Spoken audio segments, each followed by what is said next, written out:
салом дӯстони азиз, рӯзатон ба хайру шодӣ бод.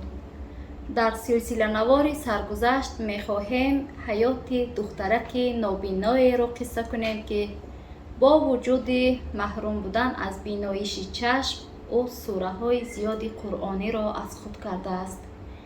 ин духтарак сокини деҳаи басмандаи ҷамоати Ваҳдат, ноҳияи Диваштич мебошад ва 20 сол дорад. дар ин муддат албатта барои модараш нигоҳубини духтараки нобино, бори гарони зиндагӣ, корҳои саҳроӣ, ҳама мушкил болои мушкил буд. вале бо ин вуҷуд модари духтарак Нороим Аюбова шукрона мекунад, ки худованд ба ӯ ин гуна неъмати ноёфт, яъне фарзандро додааст. вале бо ин вуҷуд Файзинисо худро дар пеши аҳли хонавода ҳамеша нороҳат эҳсос мекунад, ки гӯё барои онҳо бор аст. вале модар шукрона мекунад, ки духтараш нобино бошад ҳам беозор аст, ба ягон атрофиён, аҳли хонавода ва ҳаққу ҳамсояҳо зарар намерасонад. азбаски духтарак нобино бошад, ҳам сухани хуш дорад, одоби ҳамида дорад, ҳамсоягон ӯро бештар аз шахсони бино эҳтиром мекунанд.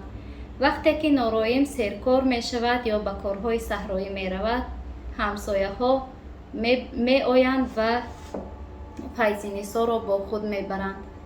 Файзинисо давоми 1 сол аст сураҳои қуръониро аз худ кардааст. биёед дӯстон, чӣ гуна фикри аз худ кардани ин сураҳо ба сари Файзинисо омад? аз забони худи ӯ мешунавем. من سوره ها را از پدرم ایجاد کردم و از تلفن تقایم ایجاد کردم.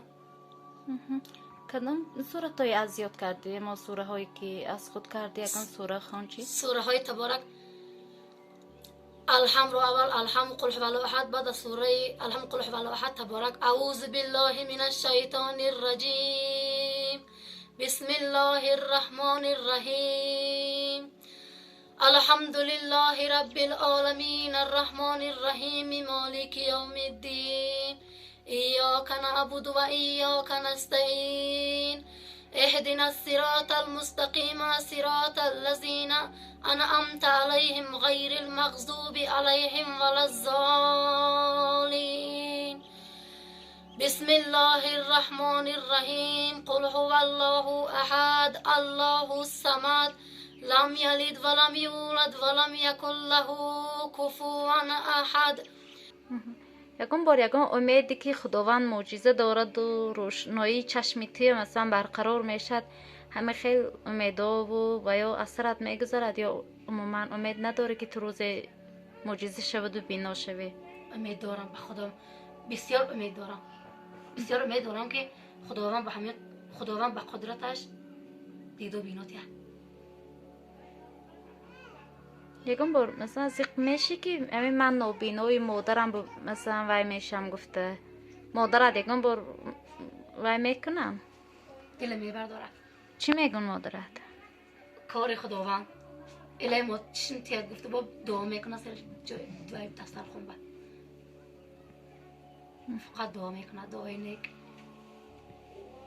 وقتی سوره میخونی که این خیلی از سرت چی فکر رو میگذارد؟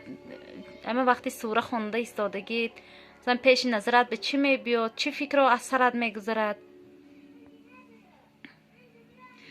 اگه سوره میخونی خودی که یک با خداوند گفتگو کرده ایستادگی باری میشد که آدم یک دلش سبوک میشد یا بعضی کس گیرش میبیاد. تو چه خیلی وای میشد؟ این خیلی حسیات و احساسات پیدا میشد تو با این سوره میخونم که بی فرزند جان نماز آب چه خونم روی دلم چراغ باره روشن شد و کشادش نمیبرد. مثال دیق باشم که نماز نخونم بعد روی دلم نماز نخونم خیالم که به خودم تا دقیقی میکفم، خیالم که یک قطره غم زندگی کرده. نماز خونم به خدا این خودی وای دیگه خودی آسمون با خیالم پرواز دارم که نماز خوندم گفته.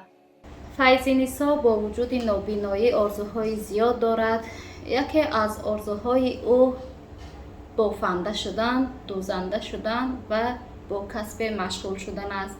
او همیشه آرزو میکند یک نفر پیدا گردد و با قابلیت او نگاه کرده با او کسب‌های دوست داشته‌اش را آموزد. علاوه بر این فیض نسا بعد از خود کردن سوره های قرآنی همیشه میخواهد نامش را همه قدرت های بگویند. این خواهش چرا در دل او پیدا شد؟ بیایید دوستان از زبان خودی او میشنویم. میخواهم که نام مرا همشان قدرتای گویند، چون که من هر دو چشمم مادرزادی قدرت خداوند میباشد. من میخواهم که زندگیم بی تشویش بی عذاب گذره و من 20 ساله شدم و سال تولدم 2002 میباشد. من میخواهم که زندگی خودم رو بر دوام انجام دهم. دقتی من همین که یک خودم دختر برای هوای ویدیو شروع کردید، یک خودم دختر هوای میشه با چیز زیاد زیق میشه. الان که بسیار که دلم پر میشه پیش باتم را انا کن وقتی مرگم به خداوند زوری دانم کلمه شهادت میگم، شهادت میگم با همون چیز تعریف با بتر دیگه میشم دیگه. چه آرزوها داره؟ آرزوهای من همین آرزوی من دوزندگی و میخوام که فقط همین سوره از دن هم یاد گیرم.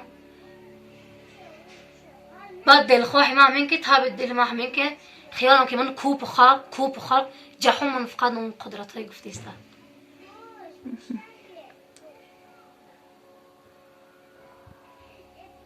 با چه آرزوها داره؟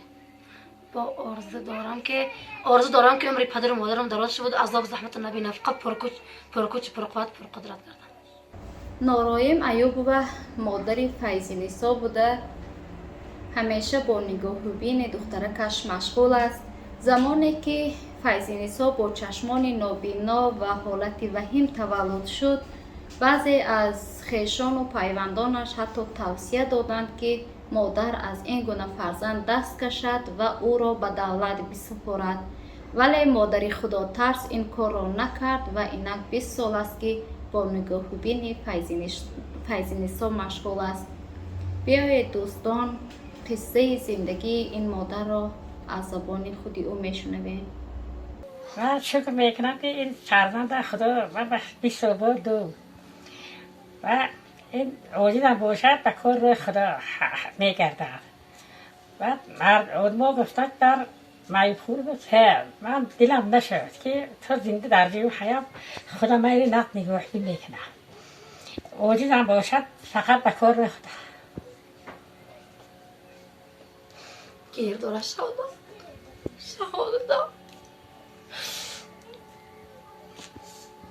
قدرت جان تو گیره کنه،